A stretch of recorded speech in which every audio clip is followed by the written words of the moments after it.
Good morning, everybody.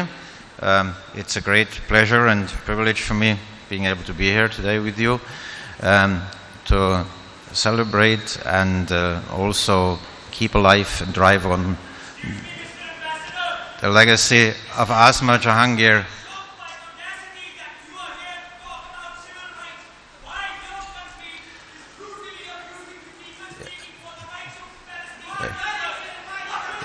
If you want to shout, go out. There you can shout, because shouting is not a discussion. That is what it is. If you want to discuss, come here, we discuss, but don't shout.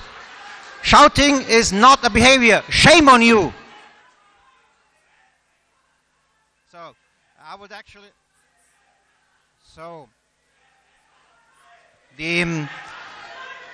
Germany is a proud supporter of this conference for many years now.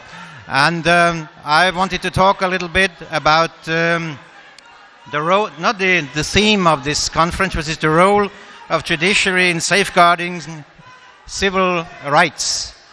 Constitutions guarantee basic rights. And in the case of our constitution, of course, we have a catalogue of basic rights with all the usual suspects in there, like freedom of speech, which seems to be a problem, and then, of course, also freedom of assembly, freedom of religion and belief, this freedom or protection from discrimination. But the mother of all basic rights is the protection of human dignity, and the inviolability of human dignity is also the basic right that is the yardstick for all other basic rights, which all these basic rights should be interpreted along the protection of and the inviolability of human dignity.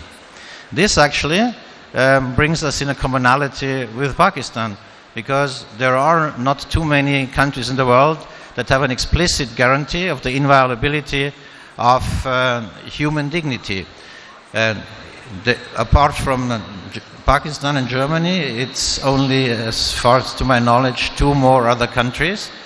And in Pakistan has this in its Article 14, and that, of course, as I said, is something which not everybody has that in that sense explicitly. So now, when it comes to the role of the judiciary here, so the basic rights, or the Constitution guarantees the right, but it's the courts that interpret, safeguard, and develop further those rights.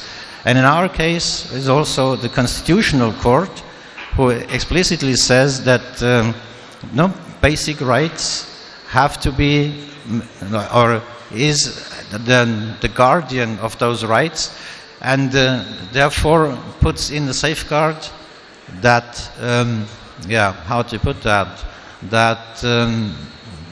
to prevent that the rule of law will be substituted with the rule by law. So that is I would say, the most important role of the judiciary in safeguarding the rights, or basic rights, is that it guarantees that it's not only on the paper, but it's also implemented and protecting us every day in our day-by-day life from violations of our human rights. And when it comes to the protection and inviolability of human dignity, it may be a lofty concept, but just two examples of Pakistan, what it can lead to when the courts step in and interpret that right, and what it means. And one of the basic interpretations is that no human being should be used to an end. And deriving also from that, Pakistan courts, in that sense, have developed that, for example, there is a very concrete example, there is no compulsory DNA testing in criminal procedures. And also the interpretation of the article of the inviolability of human dignity in the Pakistani constitution led to the end of the infamous two-finger testing in rape cases. So we'll see these things have concrete consequences and have concrete positive effects on us all. So, and what is now our role here in this conference? Our role in the conference, also courts do not operate in a vacuum.